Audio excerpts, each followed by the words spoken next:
Erika Baldin, capogruppo del Movimento 5 Stelle in Consiglio regionale, sostiene l'appello per fermare le morti sul lavoro, prendendo come spunto ciò che è successo in questi ultimi giorni con la morte dello studente che stava usufruendo dell'alternanza scuola-lavoro e del rider 48enne morto falciato da un'auto. Lo fa stringendosi ai familiari delle vittime. Secondo Baldin il lavoro deve essere dignità e non morte ed elenca ciò che è necessario per dare dignità lavorativa anche ai rider e un'alternativa rivista per quanto riguarda gli stage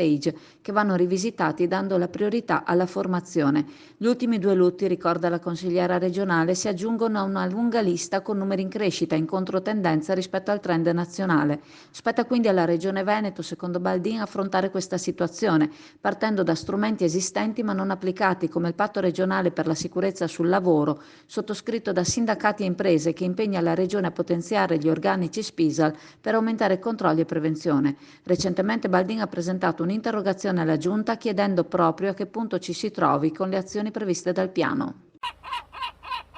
Allora, siamo alla CAM, questa che vedete, questa bestia che vedete è una aragosta da 3 kg, questo solo per mostrarvi una parte della, della commercializzazione che c'è da CAM, che è praticamente il primo in Italia sia come quantità sia come qualità. Ci sono tantissime varietà di crostacei da tutte le parti del mondo, quindi quando noi vi mostriamo lo spot, quello del negozio, della vetrina, la vetrina è solo una piccola parte del fatturato qui della CAM, che è una delle, delle aziende del pesce più grande,